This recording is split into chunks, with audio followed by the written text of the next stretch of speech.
Hey guys, good morning and welcome once again to exams card. तो आइए guys जानते हैं 28 मार्च 2022 की top 10 news, top 10 current affairs. शुरुआत करेंगे रोज़ की तरह अपने क्वेश्चन ऑफ द डे के साथ, जिसमें मैं आपसे आज पूछ रहा हूँ कि बताइए कि professor Amartya Sen is famous in which of the fields. Professor Amartya Sen किस क्षेत्र से प्रसिद्ध हैं, किस क्षेत्र में प्रसिद्ध हैं? बायोकेमिस्ट्री यानी कि जीव रसायन, लिटरेचर साहित्य, इकोनॉमिक्स अर्थशास्त्र, जियोलॉजी भूविज्ञान। तो किस फील्ड से रिलेटेड है अमर्त्य सेन? ठीक है, इनके बारे में मैं और भी आपको इन्फॉर्मेशन दूंगा कि इनको क्या क्या अवार्ड्स मिल चुके हैं और ये किस फील्ड से रिलेटेड है, सारी चीज़ें मैं आपको बताऊंगा लेकिन वीडियो के एंड में। लेकिन अभी आपको क्या करना है, अगर आपको क्वेश्चन का आंसर आता है तो क्वेश्चन का आंसर आप रिप्लाई कीजिए कमेंट में। ठीक है, कमेंट सेक्शन में इसका आंसर बताइए, इसका अगर आपको आंसर आता है तो। ठीक है, और वीडियो को शेयर कर दीजिए और चैनल पर पहली बार तो चैनल को सब्सक्राइब कर लीजिए। ठीक है, कमेंट जरूर करना है क्योंकि कमेंट करने से आपको बेनिफिट मिलने वाला है। क्या आपको मिलेगी? हमारी मंथली करंट अफेयर्स की PDF फ्री ऑफ कॉस्ट। ठीक है, लकी विनर्स को मिलेगा वो गिफ्ट हैम्पर। ठीक है ना, लेकिन सब्सक्राइब जरूर करना है क्योंकि सब्सक्राइब यूज़र को ही वो बेनिफिट मिलेगा। ठीक है, साथ ही साथ ये 6 मंथ का, लास्ट 6 मंथ का करंट अफेयर्स का PDF है। ठीक है, इसका लिंक आपको डिस्क्रिप्शन में मिल जाएगा, वहाँ से आप चेकआउट कर लीजिए इसको एक बार। ये आपके आगामी जितनी परीक्षाएं हैं, चाहे वो SSC हो, रेलवे हो, जितनी भी आने वाली परीक्षाएं हैं, ठीक है, उन सभी के लिए बहुत ही इंपॉर्टेंट है, तो इसको जरूर चेकआउट कर लेना आप। ठीक, लिंक डिस्क्रिप्शन में। देखते हैं पहला न्यूज़ क्या है। आज का पहला न्यूज़ है कि RBI गवर्नर शक्तिकांत दास ने बेंगलुरु में RBIH का उद्घाटन किया। क्या है RBIH, जानते हैं। देखिए, RBI governor Shaktikanta Das on Thursday inaugurated the Reserve Bank Innovation Hub. RBIH क्या है? Reserve Bank Innovation Hub in Bengaluru with an initial capital contribution of 100 crore to promote the nurture financial innovation.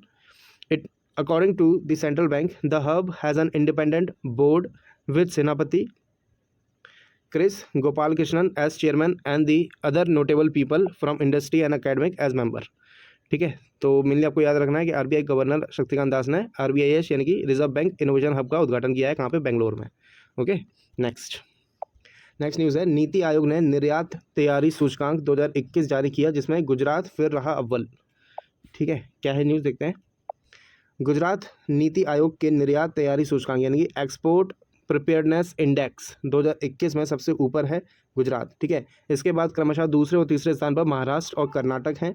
Gujarat ने लगातार दूसरे वर्ष निर्यात तैयारी सूचकांक यानी कि एक्सपोर्ट प्रिपेयर्डनेस इंडेक्स 2021 के लिए नीति आयोग रैंकिंग में शीर्ष स्थान हासिल किया है, जिसका उद्देश्य निर्यात क्षमता और प्रदर्शन के मामले में राज्यों की तैयारी का आंकलन करना है। ठीक है, तो आपकी जो निर्यात क्षमता है और प्रदर्शन है उसके मामले में आपका राज्य उसका आंकलन करते हैं ये नीति आयोग। ओके, चलिए नेक्स्ट। केरला में मछली की एक नई प्रजाति पाई गई। कौन सी है वो प्रजाति, जानते हैं थोड़ा सा। A new carangid species has been identified by central marine fisheries research institute. तो किसने आइडेंटिफाई की है? Central marine fisheries research institute CMFRI from an Indian coast of Kerala. तो केरला में मिली है वो मछली। ठीक है, this newly identified fish belong to the group named queen fish. तो ये ग्रुप होता है मछलियों का, क्वीन फिश उस ग्रुप से बिलोंग करती है ये मछली। ठीक है, the scientific name of this fish is Scomberoides pelagicus. Scomberoid pelagicus उसका ये साइंटिफिक नेम है। ठीक है, ये काफ़ी इंपॉर्टेंट है, इसको जरूर आप याद कर लेना। ठीक है, Scomberoides pelagicus. In the local language this fish is called polavatta. तो जो केरला की लोकल लैंग्वेज है वहाँ पे इस फिश को क्या कहा जाता है? पोलावट्टा। ठीक है, इस तरह की कुछ दिखती है ये फिश। ओके, चलिए नेक्स्ट है, लेफ्टिनेंट जनरल विनोद जी खंडारे को रक्षा मंत्रालय में सलाहकार नियुक्त किया गया है। ठीक है, जानते हैं इस न्यूज़ के बारे में। लेफ्टिनेंट जनरल विनोद जी खंडारे सेवानिवृत्त हैं, जो कि रिटायर्ड हैं, उनको रक्षा मंत्रालय के सलाहकार के रूप में नियुक्त किया गया है, जो रक्षा सचिव को रक्षा रणनीति के संबंधित मामलों पर रणनीति अंतर्दृष्टि और सलाह प्रदान करेंगे। वह सितंबर 1979 में 14 गढ़वाल राइफल्स में शामिल हुए थे और जनवरी 2018 के अंत में सेना से सेवानिवृत्त हुए। तो 1979 से लेकर 2018 तक उन्होंने अपनी सर्विसेज दी है। उसके बाद उन्होंने तब से अक्टूबर 2021 तक प्रधानमंत्री कार्यालय के राष्ट्रीय सुरक्षा परिषद सचिवालय यानी कि नेशनल सिक्योरिटी काउंसिल सेक्रेटरीट में सैन्य सलाहकार के रूप में काम किया है। ठीक है, ओके नेक्स्ट। AAI और BEL ने स्वदेशी हवाई यातायात प्रबंधन प्रणाली विकसित करने के लिए सहयोग किया। तो AAI BEL क्या है, जानते हैं।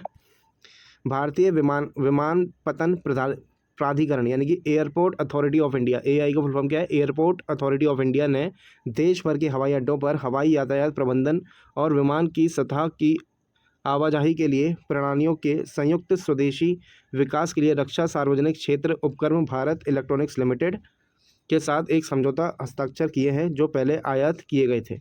The airport authority of India has partnered defence public sector undertaking Bharat electronic limited for joint indigenous development of system for air traffic management and surface movement of aircraft at airports across the country which were imported earlier।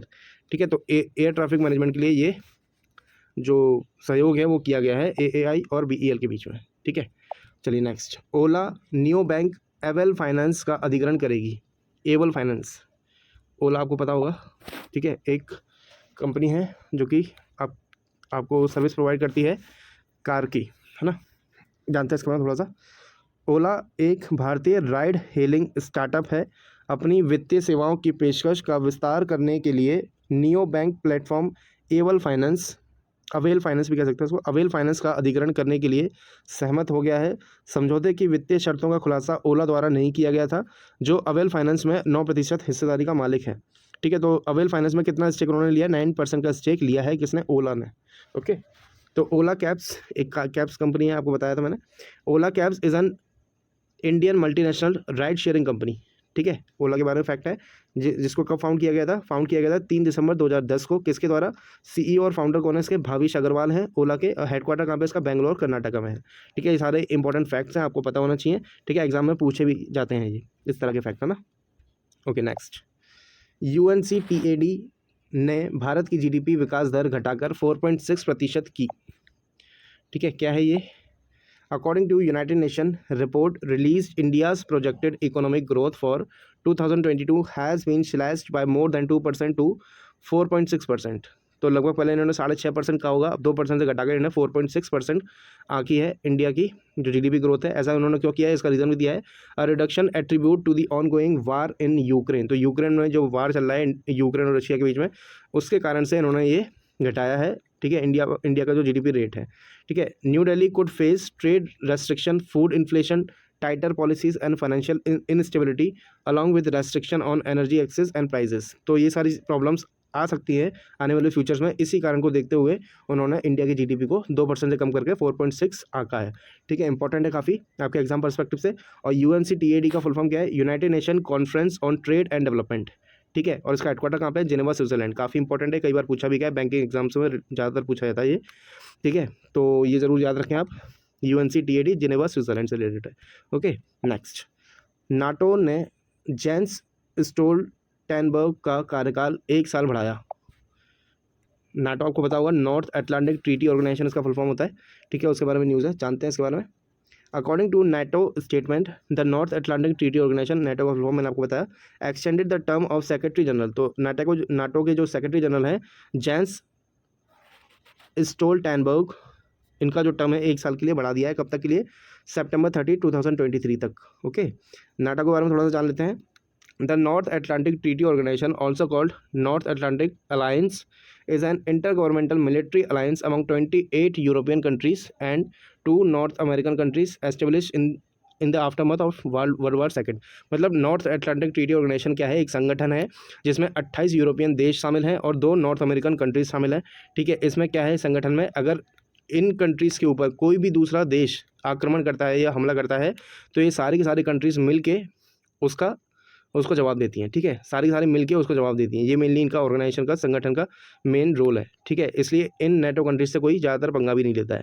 ठीक है, और Ukraine जो है कोशिश कर रहा था कि NATO का पार्ट बन जाए, जिससे अगर यूक्रेन पे रशिया अटैक करता तो सारी की सारी NATO कंट्रीज़ जितनी भी हैं वो सारे के सारे उनको रिटेलिएट करती रशिया को। लेकिन चूंकि वो पार्ट नहीं था यूक्रेन का, इसलिए उसको यूक्रेन को अकेले ही लड़ना पड़ रहा है रशिया के साथ। ठीक है, ये मेन कहानी है। अच्छा, NATO का इस्टेब्लिशमेंट कब हुआ था? 4 अप्रैल 1949। ये डेट बहुत इंपॉर्टेंट है, याद रखिएगा इसको, 4 अप्रैल 1949। और NATO का जो हेडक्वार्टर है ये भी इंपॉर्टेंट है, ब्रुसेल्स बेल्जियम में है। ठीक है, ये आपको शायद दिख नहीं रहा होगा, ब्रुसेल्स बेल्जियम। ठीक है, NATO का headquarter. Okay, next. Dalai Lama और डेसमंड टूट द्वारा लिखित a children book the little book of joy, एक बुक है जो कि प्रकाशित होनी है। ठीक है, जानते हैं इसके बारे में थोड़ा सा। नोबल शांति पुरस्कार विजेता 14वें जो हैं दलाई लामा, जिनका नाम है तेंजिन ग्यात्सो, और आर्कबिशप डेसमंड टूट, द्वारा सह लेखक एक चित्र पुस्तक संस्करण जिसका शीर्षक है the little book of Joy. ठीक है, इसका जो ये कब रिलीज़ होने वाली है, सितंबर 2022 में जारी किया जाएगा। कलाकार राफेल लोपेस और राहेल न्यूमैन और डगलस अब्राहम द्वारा प्रदान किए गए चित्रों ने पाठ पर सहयोग किया। यह पुस्तक सच्चे सुख के अर्थ पर केंद्रित है जो भौतिकवाद दुनिया में नहीं बल्कि मनुष्य के स्वभाव में निहित है। ठीक है, ऐसा बोला जा रहा है इस बुक के द्वारा। The book focus on the meaning of the true happiness. तो ट्रू हैप्पीनेस क्या है? Which is rooted not in the materialistic world but in the nature of man. तो जो ट्रू हैप्पीनेस है वो मटेरियलिस्टिक वर्ल्ड में नहीं है, वो कहाँ पे है? नेचर ऑफ द मैन में है। ये इस बुक में बेसिकली बताया गया है। ओके, नेक्स्ट और लास्ट है आज का। डन एंड ब्रैडस्ट्रीट में शामिल हुए एसबीआई के पूर्व चेयरमैन रजनीश कुमार। ठीक है, the former state bank of India chairman The former State Bank of India chairman Rajneesh Kumar has joined Dun & Bradstreet's International Strategic Advisory Board of Data and Analytics. Dun & Bradstreet has been a trusted brand in business decision-making, data analytics and rating for nearly 180 years. ठीक है, तो data analytics company एक तरीके की है। ठीक है, जिसका नाम क्या है? Dun and Bradstreet. इसको किसने ज्वाइन किया है?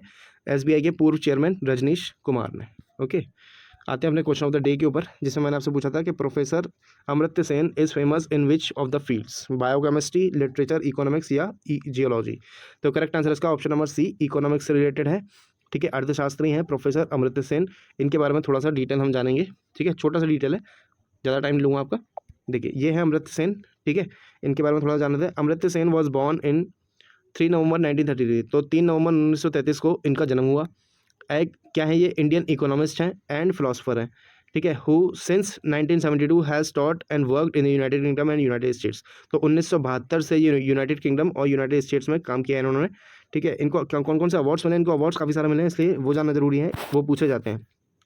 अवार्ड्स एंड ऑनर्स क्या है? एडम स्मिथ प्राइज़ इनको मिला है 1954 में। Nobel memorial prize in economic science इनको मिला है 1998 में। और ये बहुत ज़्यादा इंपॉर्टेंट है, भारत रत्न भी इनको मिला हुआ है, जो कि हाईएस्ट सिविलियन अवार्ड है इंडिया का। वो कब मिला था इनको? 1999 में। कई बार ये क्वेश्चन पूछा गया है कि अमर्त्य सेन को भारत रत्न किस ईयर में मिला था, तो आपको याद रखना है 1999 में। ओके, तो ये था आज का हमारा करंट अफेयर्स का वीडियो। अगर आपको वीडियो पसंद आए तो प्लीज़ वीडियो को लाइक ज़रूर करना, कमेंट करना, साथ ही साथ शेयर ज़रूर करना जितना ज़्यादा हो सके। और चैनल पर पहली बार तो चैनल को सब्सक्राइब किए बगैर नहीं जाना है आपको, सब्सक्राइब जरूर कर लेना। और जो लिंक आपको डिस्क्रिप्शन में मिलेगी उसको जरूर चेकआउट कर लेना। 6 मंथ का करंट अफेयर्स है, बहुत ही बढ़िया, MCQ फॉर्म में है, टोटल बाइलिंगुअल है और लगभग 500 प्लस उसमें क्वेश्चन है, तो उसको जरूर जाके आप परचेस कर लेना, आपके बहुत कम आने वाली है वो वीडियो। ठीक है, बाकी मिलेंगे कल हम नेक्स्ट क्लास में। Till then take care, bye bye.